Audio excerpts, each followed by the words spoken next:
The rain fell in a steady, somnolent rhythm against the window panes of our study, a gentle percussion that usually brought me a sense of deep, unassailable peace.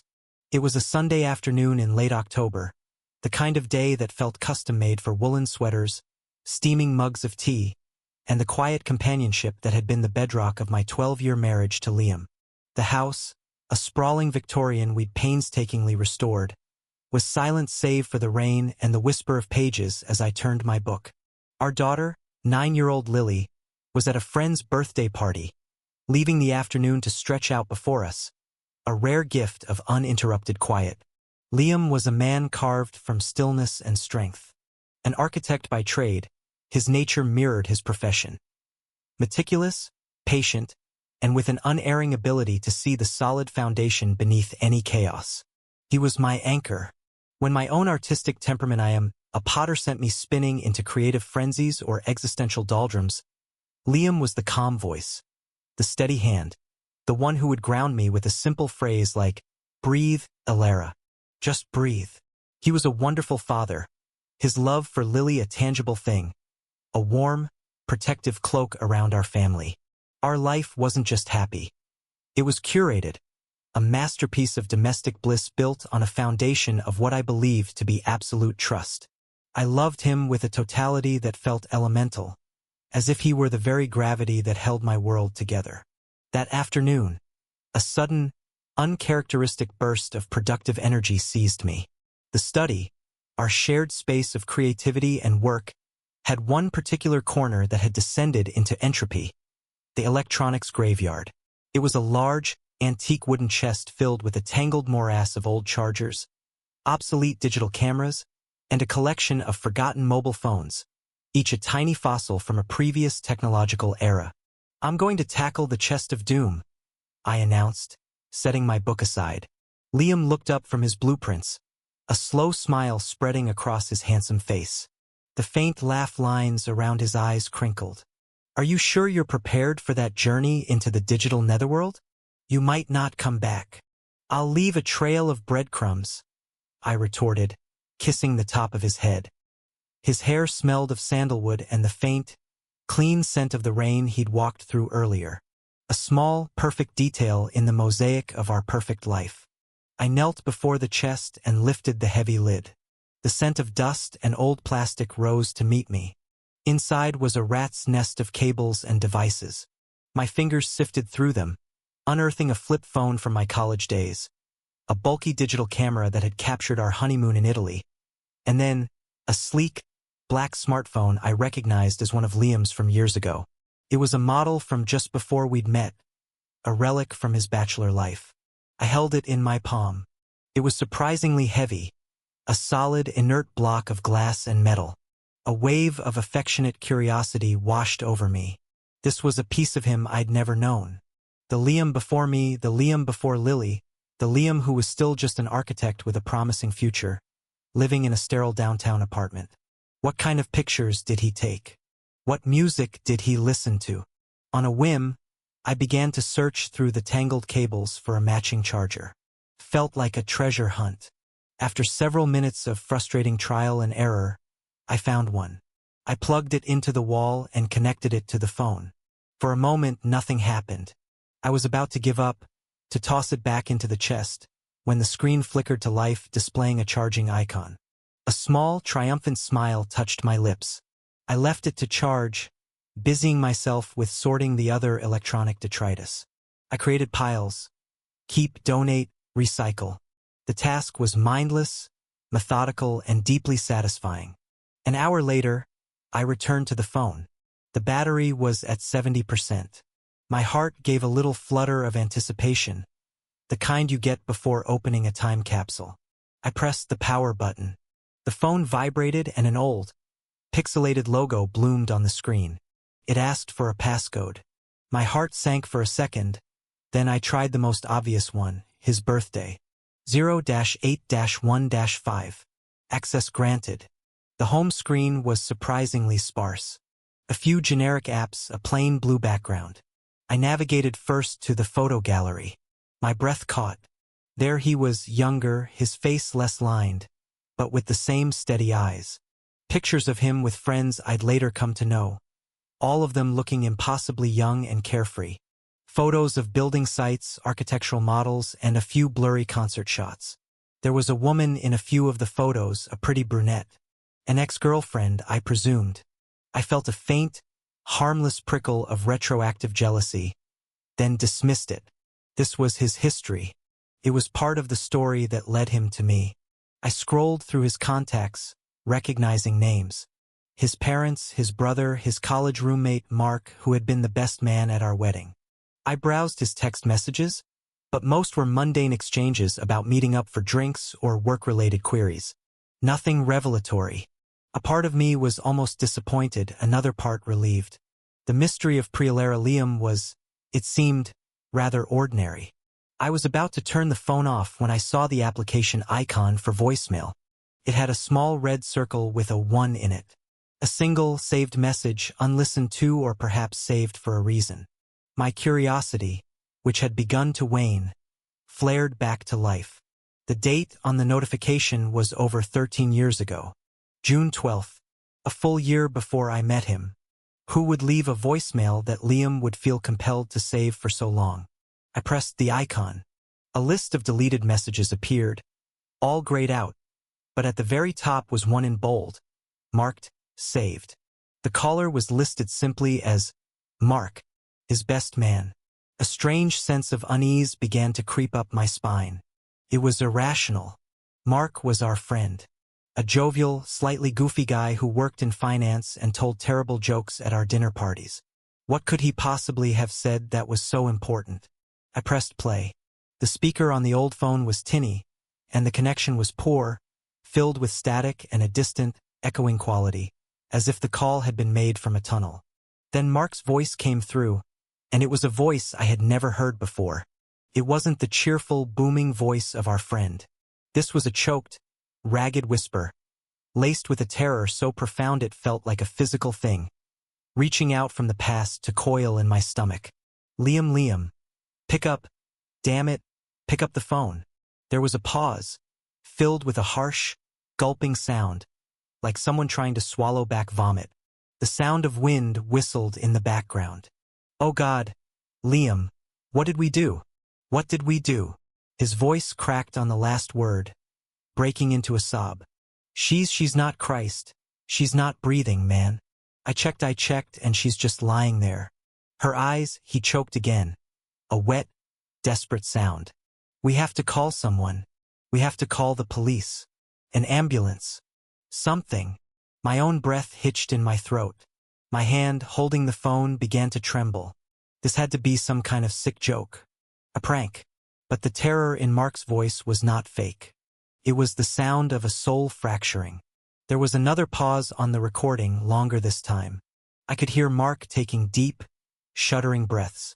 When he spoke again, his voice was lower, more conspiratorial, as if he were afraid of being overheard. No, you're right. I know what you said. I know. We can't. We can't. My life is over. My whole life, it's over. Our lives are over. He was rambling, his words slurring together in panic. So we just do what you said? We just walk away? We just get in the car and drive away and pretend this never happened? A hysterical laugh, sharp and brittle, escaped his lips. Like you said, Liam. Your words. We were never here. God, forgive me. God, forgive us. The line went dead. The message ended. The phone in my hand felt like it weighed 1,000 pounds. I let it fall. It clattered onto the hardwood floor, the sound unnaturally loud in the silent house. What I heard destroyed me instantly. It wasn't a gradual erosion of trust. It was a demolition, a detonation at the very center of my being. The rain outside was no longer a peaceful percussion. It was a mournful, weeping sound. The cozy study felt like a cage. The air grew thick, unbreathable.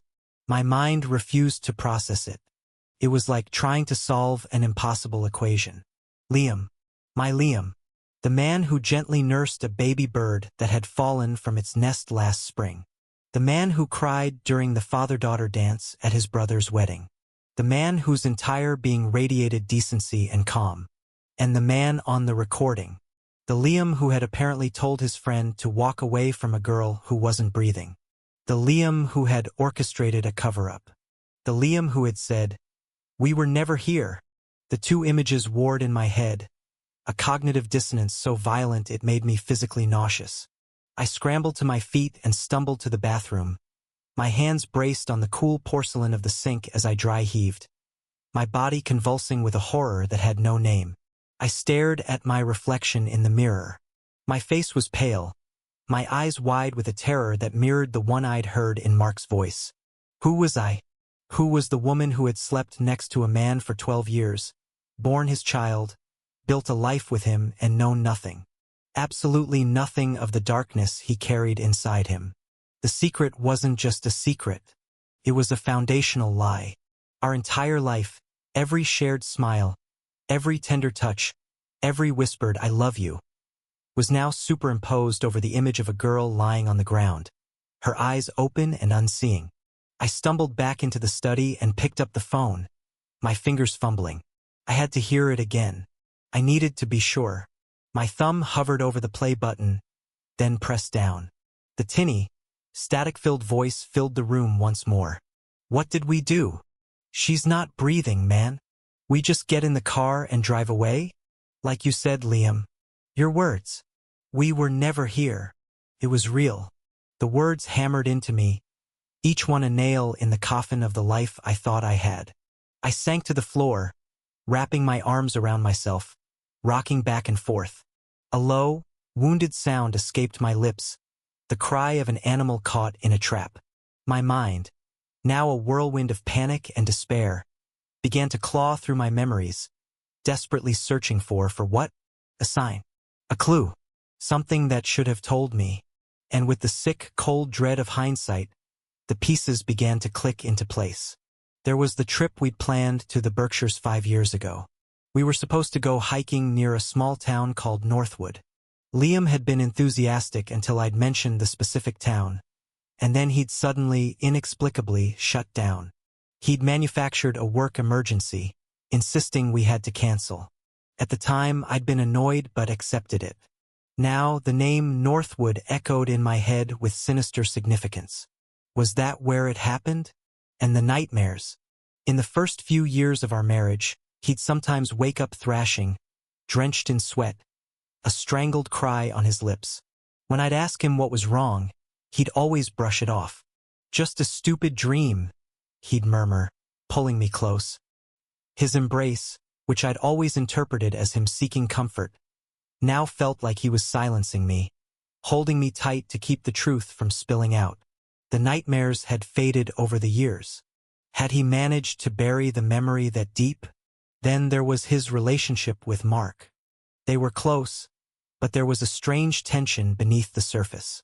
A forced joviality. I'd always seen it as the slight awkwardness of two men whose lives had diverged, one into finance, the other into a more creative field. But now I saw it for what it was, the strained bond of co-conspirators, the keepers of an unforgivable secret. I remembered a conversation at a barbecue last summer. Mark had had too much to drink and had clapped Liam on the shoulder, his eyes glassy with emotion. "You saved me, man," he'd slurred. "You really did. I owe you everything." Liam had gone rigid, his smile tight, and had quickly changed the subject. I'd thought it was an odd, overly dramatic display of male friendship.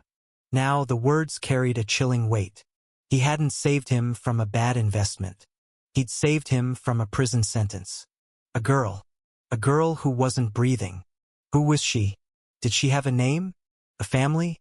Did her parents spend years, maybe a decade, wondering what happened to their daughter? Did they see her face in every passing stranger, their hearts aching with a question that had an answer my husband kept locked away behind his calm, loving eyes? The love I felt for him, that vast, elemental force, was not just gone. It was being transmuted into something grotesque. It was curdling into disgust, into a profound and terrifying sense of betrayal that hollowed me out from the inside. I felt like a fool, a blind, trusting, naive fool who had built her house on a sinkhole. I looked around the study at the evidence of our shared life. The framed photos on the shelf. Liam holding a newborn Lily, his face a mask of pure awe. The two of us on our wedding day, beaming. A family portrait from last Christmas, all of us in matching sweaters. It was all a lie, a beautifully constructed, meticulously maintained lie. He wasn't just a man with a secret past. He was an actor, and his performance had been flawless for over a decade. The role of a lifetime. Loving husband, devoted father, good man. And I had been his most captivated audience. A sob tore through me, raw and ragged. I was breaking, not cracking, not bending. Breaking. The fundamental structure of my reality. The woman I was, the world I inhabit was all shattering into a million irreparable pieces. I was adrift in a new, horrifying universe where everything I knew to be true was false. I looked at the phone again. The screen was dark, but the echo of Mark's panicked voice was seared into my brain. We were never here, but they were. They had been there. And he, my Liam, had brought that darkness here, into our home, into our bed, into our daughter's life. He had tracked it in on his shoes and allowed it to settle in the corners of our beautiful house. An invisible, toxic dust covering everything we had built. The sound of the garage door opening sent a jolt of pure adrenaline through my system. He was home. He'd picked up Lily. My heart hammered against my ribs. A frantic, trapped bird. I scrambled to my feet, my mind racing. What do I do? What do I say? How do you look at the man you've loved for 12 years when you've just discovered he is a monster? I shoved the old phone into the pocket of my jeans, the hard rectangle a cold, heavy weight against my thigh. I wiped my eyes furiously with the back of my hands, trying to erase the evidence of my devastation. I took a deep, shuddering breath, trying to force the mask of normalcy back onto my face. Footsteps on the stairs. Lily's bright, happy chatter, and Liam's deep, calm rumble in response. They were sounds that, an hour ago, were the sweetest music in my world. Now they were a prelude to a horror I couldn't yet comprehend. The study door opened. Lily ran in first, her face flushed from the party, and threw her arms around my legs. "Mommy! We played laser tag and I won." I forced my lips into a smile, stroking her hair. My hands were shaking. "That's amazing, sweetie." My voice sounded thin and reedy to my own ears. Then Liam was standing in the doorway, leaning against the frame with that easy, familiar grace. He was smiling his warm, gentle smile, the one that had always made me feel safe, loved, and seen. His eyes, the color of warm honey, met mine. "Hey, you," he said, his voice full of casual affection. "You survived the chest of doom, I see." I looked at him, at the man I married, the father of my child, the pillar of my life, and for the first time, all I could see was the ghost of a stranger. His face illuminated by the phantom glow of a long-dead girl's empty eyes. The man standing before me was not my husband. He was the keeper of a tomb, and I had just found the key. My world didn't just break. It had ceased to exist, replaced by the chilling, silent void of his secret.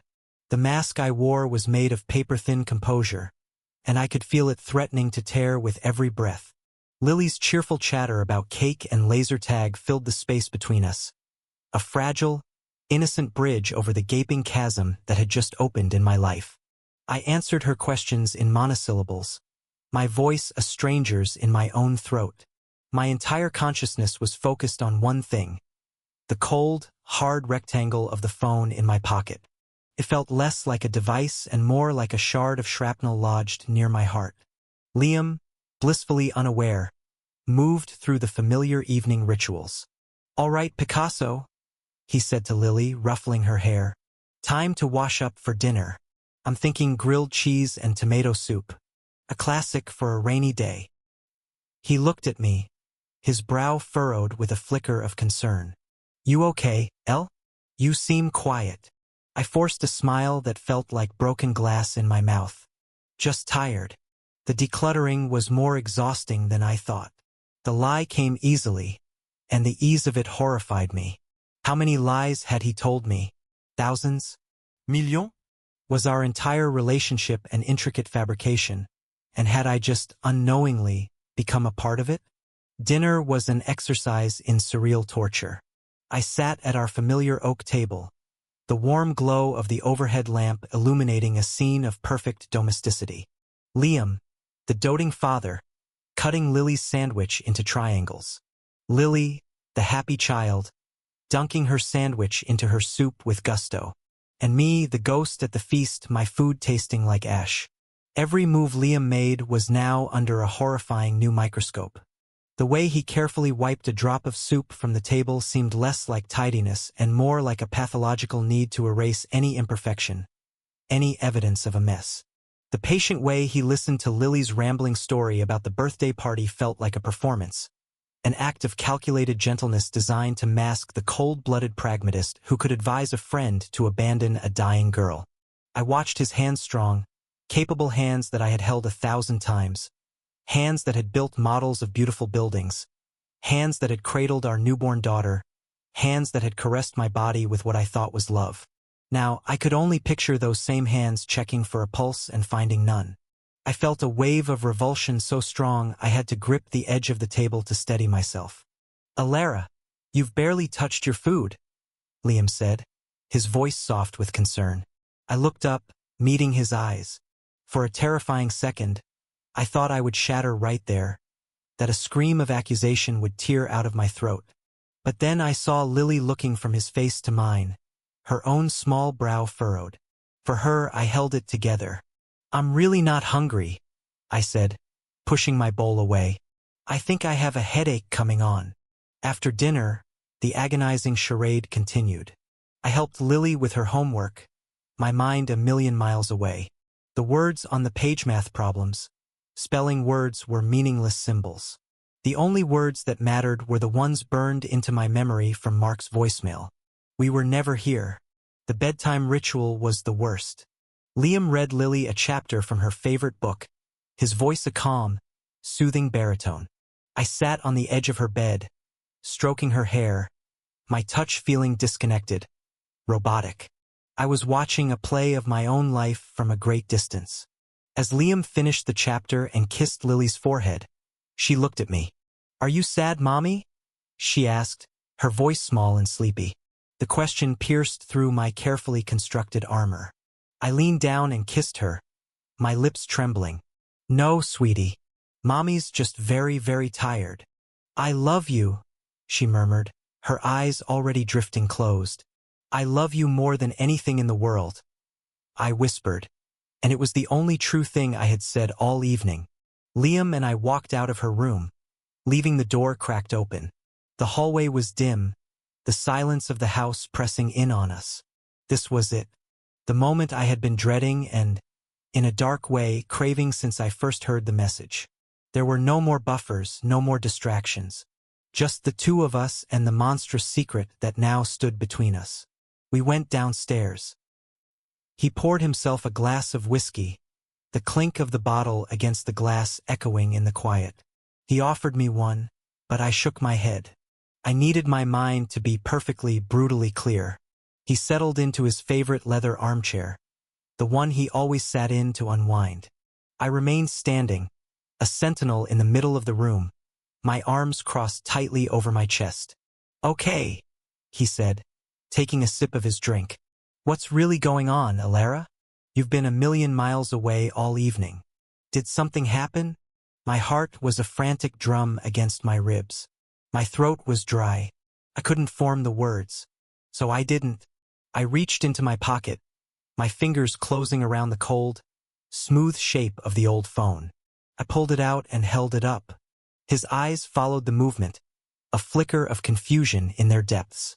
I didn't say a word. I simply unlocked the screen, navigated to the voicemail, and pressed play. I turned the volume up as high as it would go. Mark's terrified, ragged voice filled the cozy, fire-lit living room, a venomous intrusion from the past.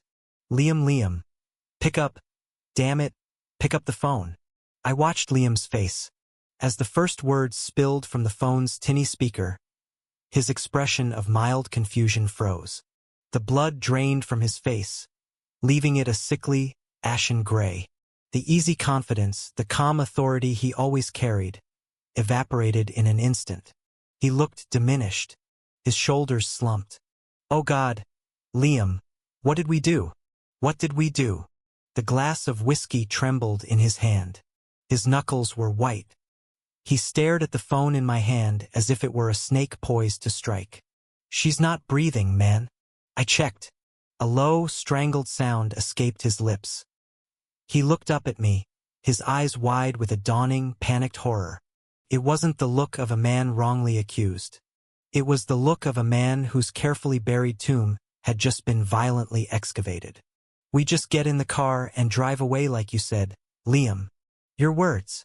We were never here. The message ended. The silence that followed was heavier, more profound than any sound.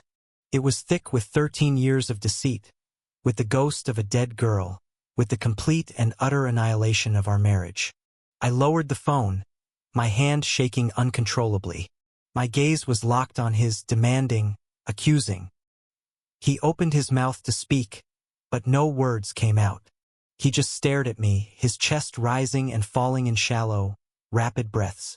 The architect of my life, the master of foundations, was crumbling before my eyes.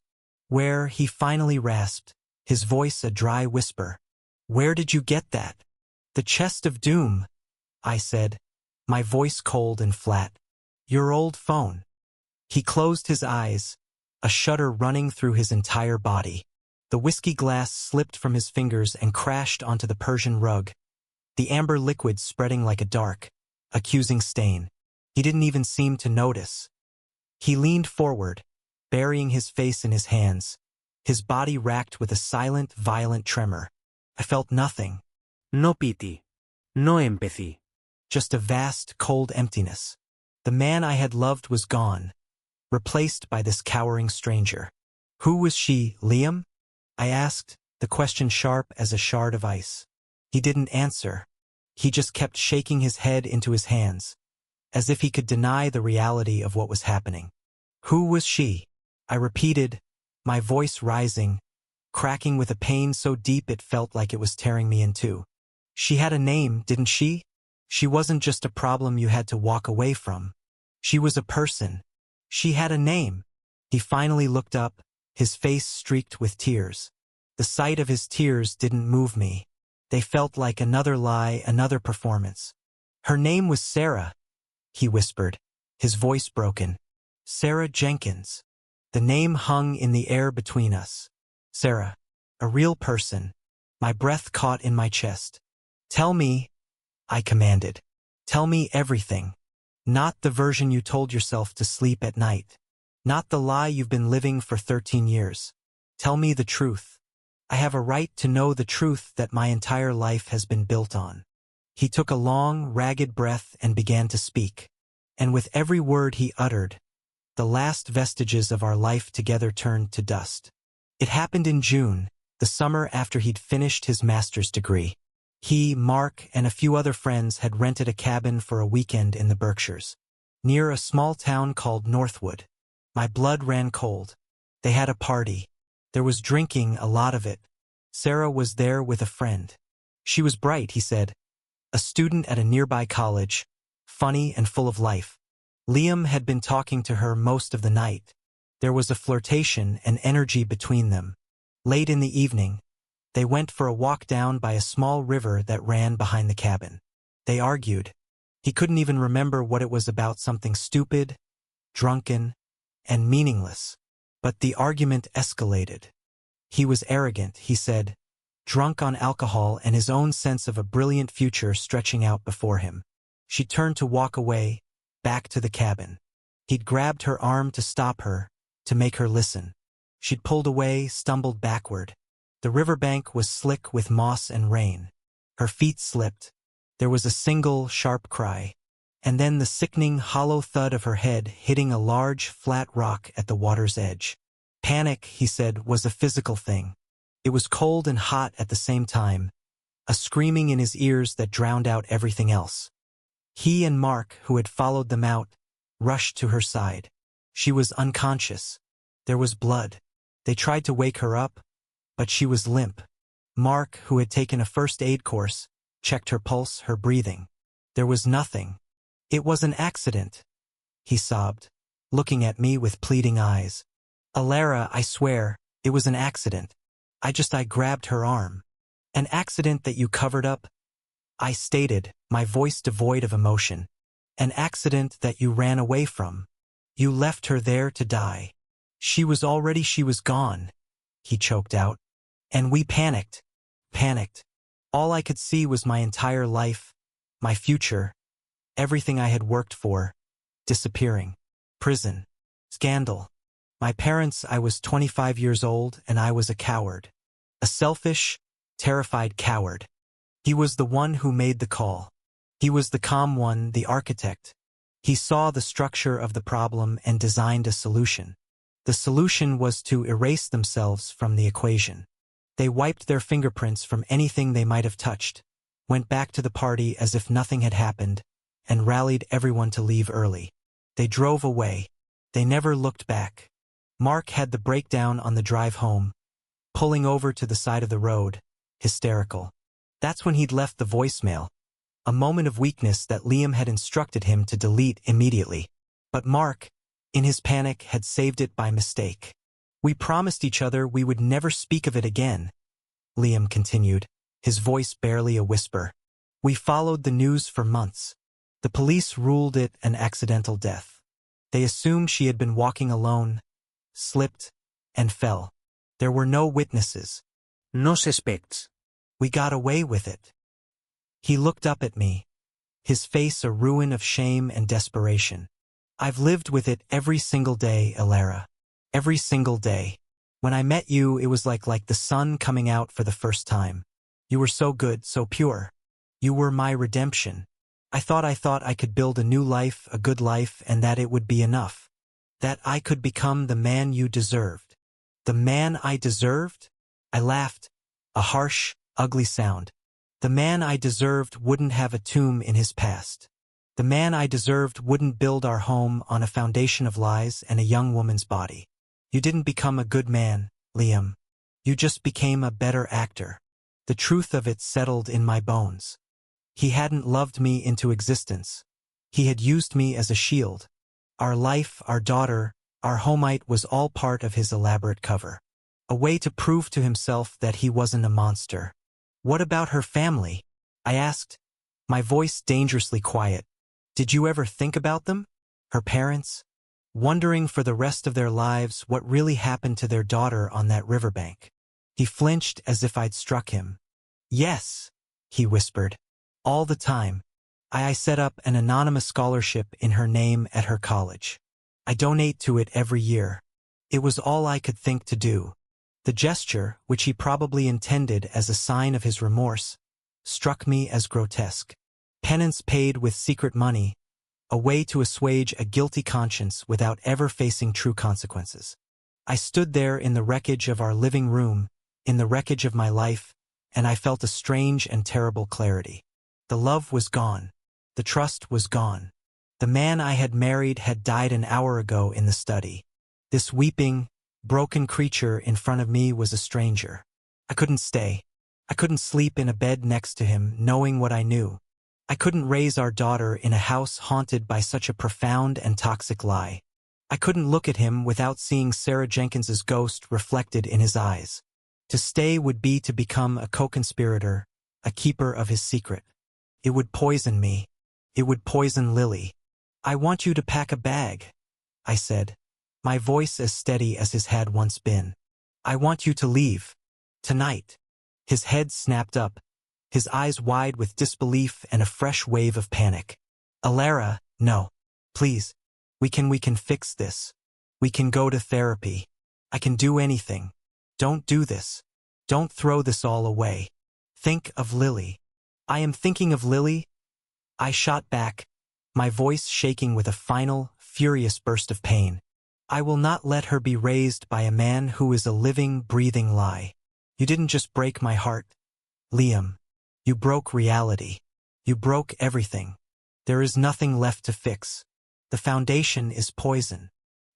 He started to protest, to beg, but I held up a hand, and the authority in my gesture silenced him. It was an authority I didn't know I possessed, forged in the crucible of that afternoon's discovery. Go. Now. He stared at me for a long moment, the architect finally seeing the blueprint of his own destruction. He saw the truth in my eyes. It was over. Irrevocably. He rose to his feet, a man suddenly aged by decades, and walked past me, up the stairs, a ghost in his own home. I stood alone in the living room, listening to the muffled sounds of him opening drawers overhead.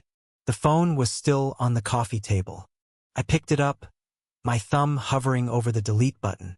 Justice for Sarah would mean turning this in, destroying Liam completely, and in doing so, shattering Lily's world and her image of her father forever. My own morality felt fractured, impossible. For now, I couldn't. I slipped the phone back into my pocket. It was my burden now, my proof, my curse. An hour later, Liam came downstairs, carrying a single overnight bag. He stopped in the doorway, his face hollowed out by grief. "I love you, Alara," he whispered. "No, you don't," I replied, my voice empty.